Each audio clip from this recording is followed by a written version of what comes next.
నారాయణ పరమేశ్వర ధారాధర నీలదేహ దానవ వైరీ వీరాననుగావు కరుణ వెలయగ కృష్ణ.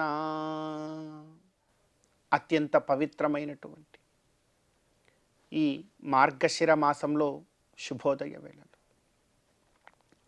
దేవదేవుడైనటువంటి శ్రీమన్నారాయణుణ్ణి, కలియుగ ప్రత్యక్ష దైవమైనటువంటి శ్రీ వెంకటేశ్వర స్వామి వారిని పరిపరి విధాలుగా శరణాగతి చేస్తూ ఉత్తమమైన ఈ మార్గశిర మాస శుభోదయ సమయాన్ని మనం చరితార్థం చేసుకుంటూ ఉన్నాం.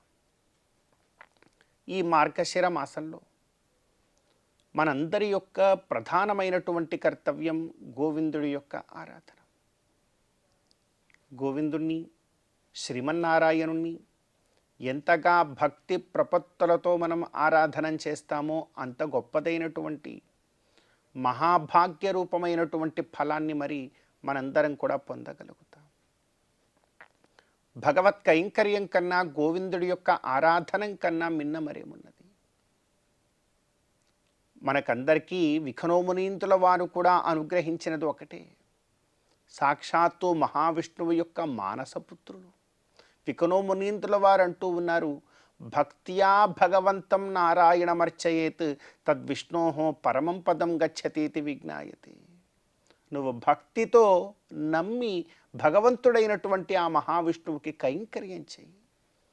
ఆ కైంకర్యమే ఎంతో గొప్పగా నిన్ను అనుగ్రహిస్తుంది. సకల సర్వావస్థల యందు నిన్ను రక్షగా ఉంటుంది, రక్షిస్తూ ఉంటుంది అని అంటారు. అటువంటి తత్వాన్ని మనమందరం కూడా అవగతం చేసుకుని ఈ మార్గశిర మాసంలో ఎంతో గొప్పగా భగవత్ కైంకర్యాన్ని చేసే ప్రయత్నం చేద్దాం. భగవత్ తత్వము ఇలా ఉన్నది, నారాయణ పరమేశ్వర. నారాయణ పరమేశ్వర మనమందరం కూడా మనసారా అనగలగారి నారాయణ నారాయణ అంటూ. నారాయణ పరమేశ్వర ధారాధర నీలదేహ దానవ వైరీ. మొత్తము ధరాధరిత్రి ధరణి క్షోణిర్జ్యా కాశ్యపీక్షితి అని ఈ భూదేవి యొక్క నామములు. ఈ భూదేవిని సదాసర్వదా పాలిస్తూ ఉన్నటువంటి వాడు, అన్నింటినీ ధరించినటువంటి ఈ భూదేవిని ధరించి ఉన్నటువంటి విశేష గుణము కలిగినటువంటి వాడు శ్రీ మహావిష్ణువు. ధారాధర నీలదేహ ఎలా ఉంటాడు? నల్లనివాడు పద్మనయనంబులవాడు అన్నట్టుగా నల్లనివాడు కృష్ణ పరమాత్మ. మనం తిరుమల గిరిలో ఆనందనిలయంలో చూసినా కూడా నల్లని ఆ స్వామివారి యొక్క తిరుమేనిని మనం చూడగలుగుతాం. అటువంటి నల్లని శరీరము కలిగినటువంటి వాడు. ధారాధర నీలదేహ దానవ వైరీ. దానవులకు వైరి ఆయన, రాక్షసులకు శత్రువు. ఇప్పుడు రాక్షసులు ఎవరు కంటికి కనపడట్లేదు కదా అంటే వాళ్ళు కంటికి కనపడ్డంలా మనలో ఉన్నారు. కామ క్రోధ లోభ మోహ మద మాత్సర్యములని అరిషడ్వర్గములుగా పిలవబడుతూ రాక్షసులందరూ అందరి శరీరాల్లో దూరి ఉన్నారు. వారిని మనం జయించలేము. ఆ నల్లని వాడు ఎదురుగా వెళ్ళి రెండు చేతులు జోడిస్తే ఆయన భయపెడతాడు, మనలో ఉన్న దానవులు కాస్త బయటికి పెడతారు. కనుక అటువంటి స్వామిని మనం ఆశ్రయించాలి. ధారాధర నీలదేహ దానవ వైరి క్షీరాబ్దిశయన. ఇంకా ఎలాంటి వాడు ఆయన? క్షీరాబ్దిశయన. అలా వైకుంఠపురంబులో నగరిలో నామూల సౌధంబుదాపల మందార వనాంతరామృత అంటూ వర్ణన చేస్తారు కదా. ఆ పాలక్కడలిపై ఉంటాడు శయనించి, యోగ నిద్రలో ఉంటూ అందరినీ గమనిస్తూ ఉంటాడు. క్షీరాబ్దిశయన యదుకుల వీరా. క్షీరాబ్ది శయన ఎదుకుల వీరా ననుగావు కరుణ వెలయగ కృష్ణ. ఓ ఎదుకుల వీర, ఎదుకుల వంశంలో పుట్టినటువంటి ఓ వీర, సదా సర్వదా నన్ను రక్షించవయ్యా. క్షీరాబ్ది శయన ఎదుకుల వీరా ననుగావు కరుణ వెలయగ కృష్ణ. నీ కరుణను మా మీద సదా సర్వదా వర్షింపచేయి స్వామి. ఈ విధంగా చక్కగా మనం స్వామివారిని శరణాగతి చేసుకోవాలి. ఎప్పటికప్పుడు భగవత్తత్వాన్ని జాగ్రత్తగా అర్థం చేసుకుని భక్తి ప్రపత్తులతో విఖనోమునీంద్రుల వారు చెప్పినట్టుగా భక్త్యా భగవంతన్ నారాయణ మరచేయత. నీవు ఊరక అర్చన చేస్తే కుదరదు, భక్తితో చేయాలి. భక్తితో చేయాలి అంటే నీకు జ్ఞానము, భగవద్విషయకమైనటువంటి జ్ఞానము ఉండాలి. మరి ఈ భగవద్విషయక జ్ఞానాన్ని ఈ శుభోదయ సమయాన మనం అందరం కూడా పొందే ప్రయత్నం చేస్తూ ఈనాటి తిథివార నక్షత్రాలలో ఉండేటువంటి తత్వాన్ని మన జీవితానికి అన్వయించుకునే ప్రయత్నం చేద్దాం. ఈ రోజున డిసెంబర్ 19వ తేదీ మార్గశిర మాస అమావాస్య తిథి. ఈ రోజుతో మార్గశిర మాసము పూర్తి కానున్నది. ఈ అమావాస్య తిథికి అధిదేవుడు ఎవరు అంటే శశి, అంటే చంద్రుడు అని అంటారు. చంద్రుడి యొక్క ఆరాధనము ద్వారా, స్మరణము ద్వారా చక్కనైనటువంటి మనశ్శాంతిని మనం అందరం కూడా పొందగలుగుతాం. విశేషించి ఈ అమావాస్య తిథి రోజున పితృదేవతారాధనం, పితృదేవతా తర్పణాది క్రియలు మనందరికీ కూడా ప్రధాన కర్తవ్యము. ఆ కార్యము ద్వారా వంశాభివృద్ధిని మనం అందరం కూడా పొందగలుగుతాం. అదేవిధంగా ఈ రోజున నక్షత్రము జ్యేష్ఠ నక్షత్రము. ఈ నక్షత్రమునకు అధిదేవత దేవేంద్రుడు. దేవేంద్రుడి యొక్క ఆరాధనం చక్కనైనటువంటి సిరి సంపద్రూపమైనటువంటి ఫలాన్ని మనందరికీ కూడా అనుగ్రహింపబడుతుంది. అదేవిధంగా ఈ రోజున వారం శుక్రవారం. మహాలక్ష్మి అమ్మవారి యొక్క ఆరాధనం చక్కనైనటువంటి సంపత్ప్రదం కాగలదు మనందరికీ కూడా. కనుక ఈ తిథివార నక్షత్రాలలో ఉండేటువంటి తత్వాన్ని మన జీవితాలకు అన్వయించుకొని గోవిందుడి యొక్క అనుగ్రహంతో ఈ మార్గశిర మాస శుభోదయ సమయాన్ని మనం చరితార్థం చేసుకుందాం. శ్రీ మహాలక్ష్మియట సింగారాలకే మరుదు, కాముని తల్లియట చక్కదనాలకే మరుదు. శ్రీ మహాలక్ష్మియట సింగారాలకే మరుదు, కాముని తల్లియట చక్కదనాలకే మరుదు. సోమునితో బుట్టువట సొంపు కళలకే మరుదు. కోమలాంగి ఈ చూడి కుడుతనాంచారి, చూడరమ్మ సతులాల శోభాన పాడరమ్మ కూడున్నది, పతి చూడి కుడుతనాంచారి.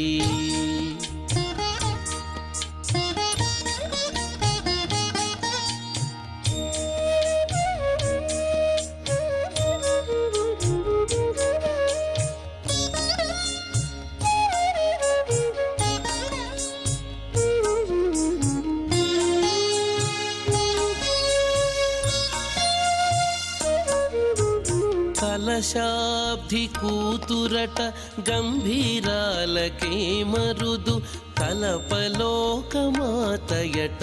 దయమరియే మరుదు. కలశాబ్ది కూతురట గంభీరాలకే మరుదు, కలపలోకమాతయట దయమరియే మరుదు. జలజ నివాసినియట చల్లదనమే మరుదు. జలజ నివాసినియట చల్లదనమే మరుదు. కొలది మీరా ఈ చూడి కుడుతనాంచారి, జలజ నివాసినియట చల్లదనమే మరుదు.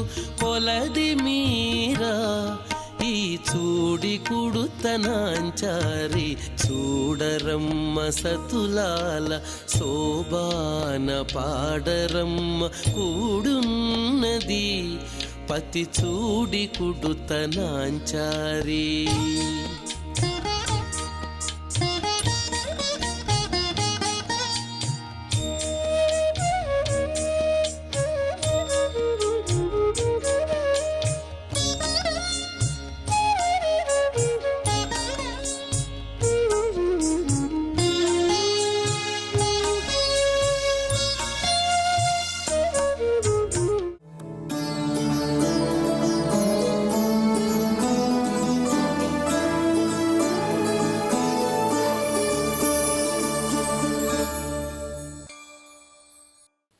తపస్యమాశిశ్రోణాయామవతీర్ణాయ సూరయే విశ్వామిత్రాన్వయాయాస్తు వెంకటేశాయ మంగళం. ప్రియ భగవద్బంధువులారా, వేదాంత దేశికి విరచితమైనటువంటి గోదాస్తుతిలోని 3వ శ్లోకాన్ని, ఆ శ్లోక వైభవాన్ని తెలుసుకునే ప్రయత్నం చేద్దాం. త్వత్ప్రేయసః శ్రవణయోః అమృతాయమానాం తుల్యాన్ త్వదీయమణినూపురసింజితానాం గోదే త్వమేవ జనని త్వదభిష్టవార్హాం వాచం ప్రసన్నమధురాం మమ సంవిధేహి. వేదాంత దేశికుల వారు ఈ గోదాస్తుతిని రచించాలి, ఆ గోదమ్మ గుణాలను పాడాలని కోరుకున్నారు. అదే ప్రకారంగా గోదాదేవి యొక్క గుణగణములు ఈ స్తోత్రం చేయడానికి ప్రేరేపిస్తూ ఉన్నాయి. ఈ స్తోత్రం ఎలా ఉండాలి? ఇది చక్కగా ఉండాలి. అంటే ఈ స్తోత్రానికి కావలసినటువంటి వాక్ పటిమ, ఈ స్తోత్రానికి కావలసినటువంటి వాక్చాతుర్యం, ఇవి అన్నీ కూడా ఉండాలి. స్తోత్రం అంటే ఒక కావ్యం అన్నమాట. గుణినిష్ట గుణాభిధానం స్తోత్రం అన్నారు. అంచేత దేశికుల వారు ప్రార్థిస్తున్నారు గోదాదేవిని, అమ్మ గోదాదేవి 5 విషయాలు ఇక్కడ. త్వత్ప్రేయసః శ్రవణయోః అమృతాయమాన. మొట్టమొదటి లక్షణం ఏమిటి అంటే వాచం ప్రసన్నమధురా మమ సంవిదేహి అన్నారు కదా. మంచి వాక్కును ప్రసాదించు అన్నారు. ఆ వాక్కు ఎలా ఉండాలంటే ప్రసన్నంగా ఉండాలి, మధురంగాను ఉండాలి. రమణీయం ప్రసన్నాంబు సన్మనుష్య మనోయథ అన్నాడు వాల్మీకి. అంటే అది ఎలా ఉంటుందంటే ప్రసన్నంగా ఉండాలి అంటే సజ్జనుల యొక్క మనస్సు ఎంత నిర్మలంగా ఉంటుందో ఆ ప్రకారంగా మధురంగాను ప్రసన్నంగాను ఉండాలి. ఇది మొదటి లక్షణం అన్నమాట. అలాగే అంటే ఈ వాక్కు 5 లక్షణాలతో భూషితమవ్వాలని దేశికుల వారి యొక్క కోరిక. అలాగే ప్రసన్నం అనే శబ్దానికి అనుగ్రహం అనేటువంటి అర్థం కూడా ఉన్నది. దాని తర్వాత వాక్కు మధురంగానూ ఉండాలి అని చెప్పడం, ఇది రెండవది. మొదటిదైతే ప్రసన్నం, రెండవది మధురం. ఈ మధురాతి మధురంగా ఉండాలంటే ఎలాగైతే పనస తునలను పంచదారలో అద్దినట్లు, అలాగే తేనె సొనలు జాలువారినట్లుగా మాటలు మధురంగా ఉండాలి. అందువల్ల భోజరాజు అనేటువంటి కవి వాల్మీకి యొక్క వాక్కుని అక్కడ స్తుతిస్తూ మధుమయ బణితీనా మార్గదర్శి మహర్షి అన్నారు. అంటే మధుమయమైనటువంటి వాక్కులను మొట్టమొదటగా అందరికీ తెలియజేసినటువంటి వారు ఎవరు అంటే ఆ వాల్మీకి మహర్షి అన్నారు. అలాగే ఇక్కడ గోదాదేవియే మూర్తి భవించినటువంటి మాధుర్యం, అటువంటి మాధుర్యయుక్తమైనటువంటి ఒక వాక్కు నాకు ప్రసాదించాలి అని రెండవ లక్షణం. ఇక మూడవ లక్షణం త్వత్ప్రేయసః శ్రవణయోః అమృతాయమాన. ఆహా, గోదాదేవి యొక్క ప్రేయసు ఎవరు అంటే రంగనాథుడు. అందువల్ల ఆ రంగనాథుని యొక్క చెవులకు వినసొంపుగా ఉండాలి. అమృతాయమాన, అమృతమైనటువంటి వాక్కు కావాలనడం అనేది మూడవ లక్షణం. అంచేత యథా స్త్రీణాం తథా వాచాం సాధుత్వేనో దుర్జనో జన అన్నట్లు జనులు సామాన్యంగా కవుల వాక్కు ఏదైతే ఉంటుందో ఆ వాక్కుల పట్లను, ఆ స్త్రీల శీలం పట్లను దుర్జనులుగా ఉంటారని చెప్తున్నారు. అందువల్ల ఇచ్చట ఆ రంగనాథుని యొక్క చెవులకు, ఆ కర్ణములకు అది శ్రవణపేయంగా ఉండాలి అని మూడవ లక్షణం. ఇక నాలుగవ లక్షణం తుల్యాం త్వదీయ మణినూపుర సించితానా. ఆ గోదాదేవి ధరించినటువంటి ఆ నూపురాలు ఎలా ఉన్నాయి? మణిమయ నిర్మితమైనటువంటి నూపురాలు. తుల్యాం త్వదీయ మణినూపుర సించితం.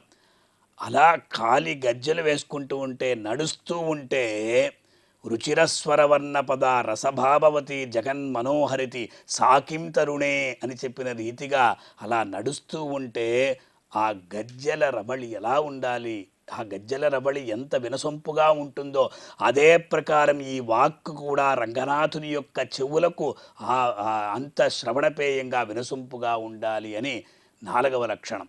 త్వత్ప్రేయసః శ్రవణయోః అమృతాయమానాం తుల్యాం త్వదీయ మణినూపుర సించితానాం. గోదే త్వమేవ జనని త్వదభిష్టవార్హా త్వత్ అభిష్టవ అర్హాం. ఒక స్తోత్రాన్ని విన్న వెంటనే ఆనందం కలగాలి. ఒక స్తోత్రాన్ని ఎప్పుడైతే వింటారో ఆ సమయంలో ఈ స్తోత్రం అనేది యథార్థంగానే ఉన్నది అని భావించాలి. ఏదో స్తోత్రం అంటే ఇంద్రుడు చంద్రుడు అని చెప్పడం కాదు, ఉన్నవి లేనట్టు లేనవి ఉన్నట్టు సృష్టించడం కాదు. గుణినిష్ట గుణాభిధానం స్తోత్రం అని చెప్తూనే ఉన్నాం. అంచేత ఇది గోదే త్వమేవ జనని త్వదభిష్టవారుగా, అమ్మా నాకు వేరే దారి లేదు, నీవే నీ యొక్క స్తోత్రానికి తగినట్లుగా నీ యొక్క స్వరూప రూప గుణ విభవాదులంతటినీ కూడా స్తుతించే విధంగా నాకు మంచి వాక్కును ప్రసాదించు. తద్వారా సమస్త జనులు కూడా అక్కడ విశేషంగా వాళ్ళు సంతోషపడాలి.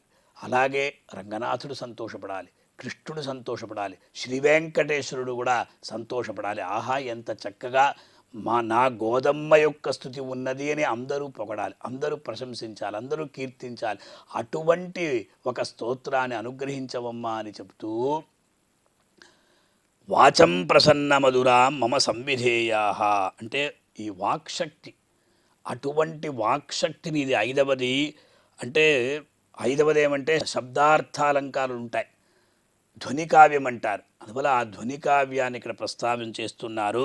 సాహిశ్రీహి అమృతాసతాం అంటే వేదవాక్కు కనుక ఇలా ఆ వాక్శక్తి కోసం ఇంక ఎవరినో ఆశ్రయించాల్సిన పని లేదు, గోదాదేవిని ఆశ్రయిస్తున్నారు. ఎందుకంటే వీళ్ళందరూ కూడా అనన్య గతికులు, అనన్య శరణాగతి ఇంకెవరిని కూడా శరణాగతి చేయరు.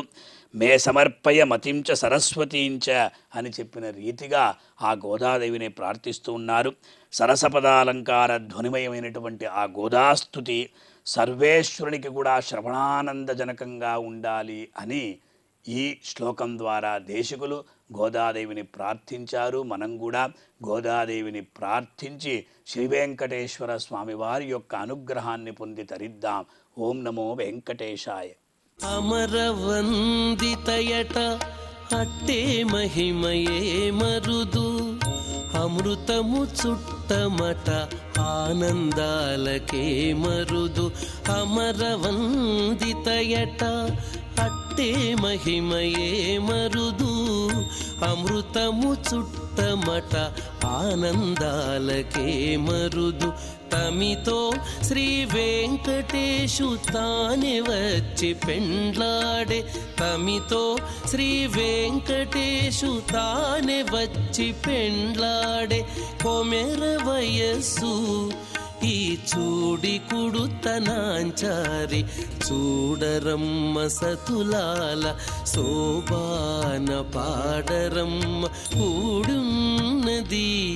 పతి చూడి కుడుతనాంచారి, చూడరమ్మ సతులాల శోభాన పాడరమ్మ కూడున్నది, కూడున్నది. పతి చూడి కుడుతనాంచారి శోభాని, శోభాని, శోభాని, శోభాని, శోభాని, శోభాని.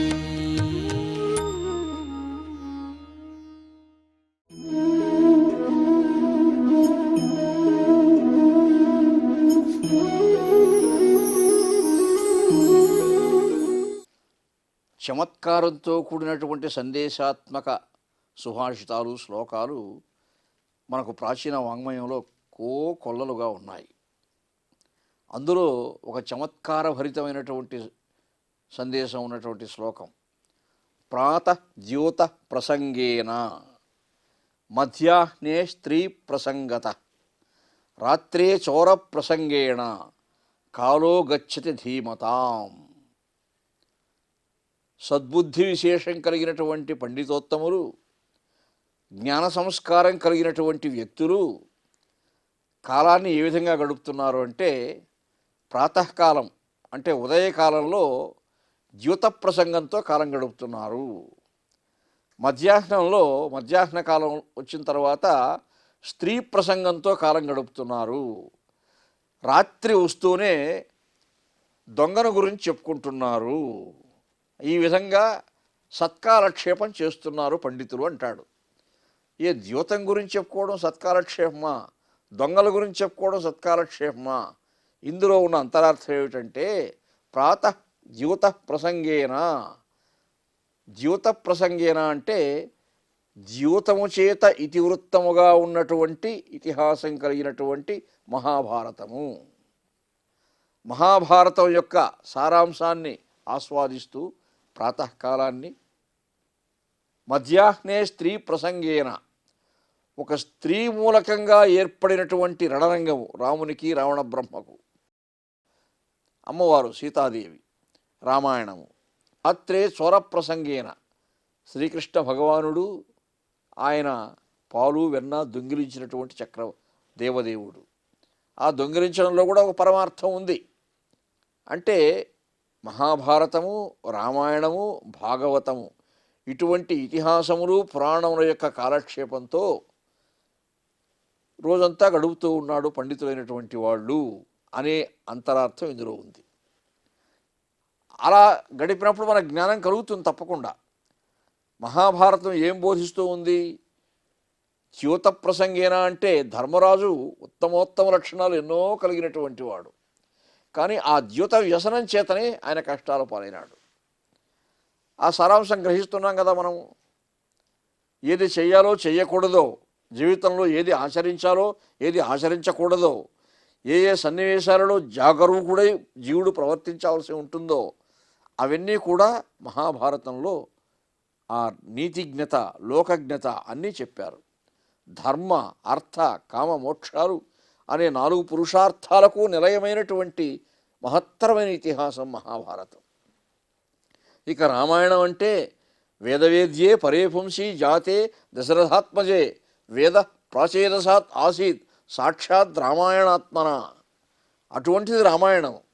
మర్యాదా పురుషోత్తముడైనటువంటి దేవదేవుడు శ్రీరామచంద్ర ప్రభువు ఏ విధంగా దుష్ట శిక్షణ శిష్టరక్షణ చేశాడో, పట్టాభిషేకం చేసుకున్నాడో, రామరాజ్యాన్ని స్థాపించాడో, ప్రజలకు ఆరాధ్యమూర్తిగా ప్రకాశించాడో అటువంటి ఇతిహాసం రామాయణం. చోర ప్రసంగేన అంటే శ్రీకృష్ణ లీలా విభూతి.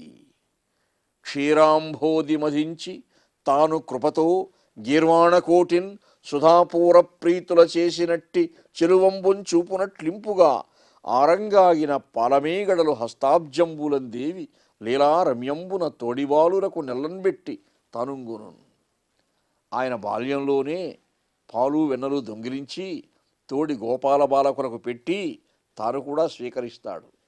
ఆనాడు క్షీరసాగర తీరంలో దేవతలకు అమృతాన్ని పంచిపెట్టినటువంటి సంస్కారాన్ని మర్చిపోలేక ఆ సంస్కార గుణంతో పరమాత్మ ఈ అవతారంలో, కృష్ణావతారంలో ఈ లీలా విభూతి నిర్వహిస్తున్నారని హరివంశంలో మహాకవులు వర్ణించారు. కాబట్టి అవన్నీ పరమార్థం ఉన్నటువంటి దొంగతనాలే.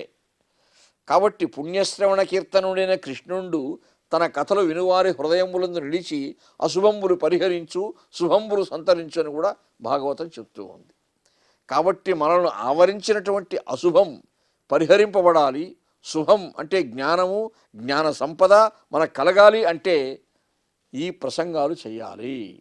ప్రాతకాలం ద్యూత ప్రసంగం, మధ్యాహ్నం స్త్రీ ప్రసంగం రామాయణం, రాత్రి చోర ప్రసంగం అంటే భాగవతం. కాలో గచ్చ శ్రీమతాం. అలా మనం కాలాన్ని సద్వినియోగం చేసుకోవాలని ఈ చమత్కారభరితమైనటువంటి సుభాషితం సెలవిస్తూ ఉంది.